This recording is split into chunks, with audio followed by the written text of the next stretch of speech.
চোখের কি অবস্থা, খুবই বাজে অবস্থা। আমি জানি না চোখ কি ওর আছে নাকি, চোখ থেকে ব্লিডিং হচ্ছে হালকা হালকা। ওর চোখ অলরেডি বাতিল, আমরা যেটা দেখতে পাচ্ছি। কবুতরটাকে ছাড়লাম।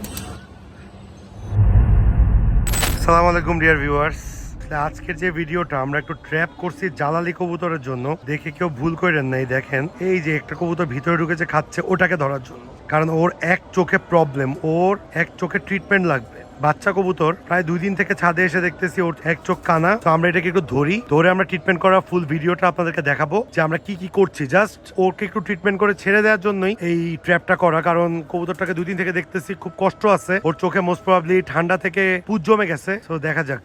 এই যে কবুতরটাকে আমরা ধরছি, এই দেখেন ওর কি অবস্থা, চোখের কি অবস্থা, খুবই বাজে অবস্থা। সো কবুতরটাকে আমরা যতটুকু পাই ট্রিটমেন্ট করে আমাদেরকে ছেড়ে দিতে হবে। দেখি আপাতত আমরা একটু ধোয়াবো, কারণ স্প্রেয়ার দিয়ে ধোয়াইলে ভালো হইতো, বাট স্প্রেয়ার এখন নিচে আর যাবো না। সানসেট পড়ে যাচ্ছে, সানসেটের পরে ওকে ছাড়া যাবে না। কবুতরটাকে আমরা কোনোভাবে রাখবো না, কারণ এইটা সমস্ত রোগগুলোকে পিজেন করাইজা বলে। পিজেন করাইজা এগুলো কিন্তু খুব ছোঁয়াচে রোগ হয়ে থাকে। সো এগুলো যদি ফার্মে একবার এফেক্টেড হয়, সো খবর আছে। সো আমরা এটা ধোয়াইছি, তার কারণ হচ্ছে এটা আমরা উঠাবো এখন। সো বিসমিল্লাহ।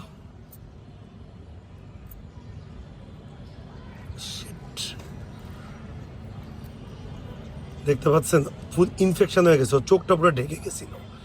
আমি জানি না চোখ কি ওর আছে নাকি, চোখ থেকে ব্লিডিং হচ্ছে হালকা হালকা।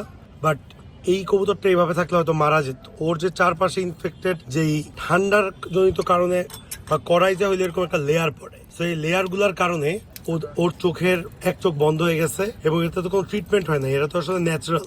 এখন আমরা এটা সরাই দিছি অ্যাটলিস্ট চোখে। আমরা ভাবছিলাম আশেপাশে ঘা হইলে আমরা একটু নেভানল পাউডার দিয়ে দিব, বাট আশেপাশে যেহেতু ঘা হয়নি, আমরা এখানে ওর জন্য ট্রিটমেন্টের জন্য রাখছি হচ্ছে নেভানল পাউডার, আমরা রাখছি হচ্ছে সিপ্রোসিন ড্রপ, আর আমরা রাখছি হচ্ছে টিস্যু দিয়ে আমরা আপাতত ওর চোখটা একটু ক্লিন করব। আসলে একজন ধরলে খুব ভালো হইতো। আমাদের লোক সংকট, যদি এখানে আপনার ভিডিওতে ইন্টারাপ্ট হয় আসতেছে ভালো মতো, সেই ক্ষেত্রে দেখা যাচ্ছে ভিডিওটা ঠিক মতো না দেখতে পারলে, আপনাদেরকে যদি না দেখাতে পারি, ওর চোখের অবস্থা শেষ। ওর চোখ অলরেডি বাতিল, আমরা যেটা দেখতে পাচ্ছি।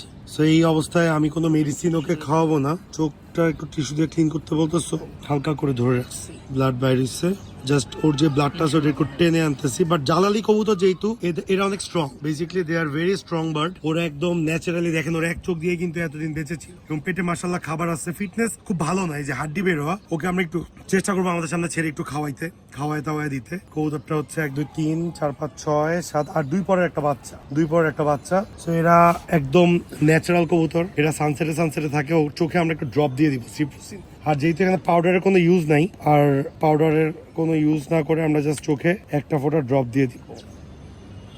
এটা হচ্ছে নর্মাল হিউম্যান ড্রপ। সো কবুতরটাকে আমরা একটু এখানে ছাড়ি আপাতত। বিসমিল্লাহ। কবুতরটাকে ছাড়লাম। এই যে কবুতরটা চলে গেছে, দেখতে পাচ্ছেন আপনারা, জুম করে একটু দেখাও। ওই যে সানসেটে বসছে, ও আবার আসবে ইনশাআল্লাহ। ও আমাদের এখানে আসবে এবং এরপরে যদি আমরা ওকে পর্যবেক্ষণে রাখবো। এই কবুতরটাকে বেসিক্যালি আমরা মোটামুটি টানা, আমি আমার চোখে 3 থেকে 4 দিন অবজার্ভ করতেছি। এর আগে আমি সকালে উঠছিলাম আবার 10 দিন আগে, তখন ওকে আমি অবজার্ভ করছি, আমি ধরতে পারি। তো এইবার আজকে মঞ্জিল আমাকে ধরে দিল, খুব পারদর্শী এগুলো ধরাতে। তো এখন ওই কবুতরটা মোটামুটি আসবে, একটু খাবার দিব আমরা ইনশাআল্লাহ, খাবার দিয়ে আসবে। তো আজকে এই পর্যন্ত থাকবে। আমরা আপনারা যদি ওর ফিউচারে ওর কোনো আপডেট চান, আপনারা অবশ্যই কমেন্টস করবেন, আমরা আপডেট দিতে ট্রাই করবো। আজকে এই পর্যন্ত, সবাই ভালো থাকবেন, সুস্থ থাকবেন, যে যার পরিবারকে নিয়ে সেফ থাকবেন। ভিডিওটা আপনাদের কেমন লাগলো অবশ্যই কমেন্টস করে জানাবেন। এবং অলরেডি আই থিঙ্ক ওর বাসায় চলে গেছে। এদিকে ওর বাসা, তাহলে ওই গর্তে ঢুকলো কেন? আই থিঙ্ক এটা ওর বাসা। যাই হোক, ইনশাল্লাহ ফিউচারে আমরা ওদেরকে নিয়ে ব্লগ করবো। আজকে এই পর্যন্তই। সালাম আলাইকুম বলে বিদায় নিচ্ছি, আবার দেখা হবে নতুন একটি ভিডিও।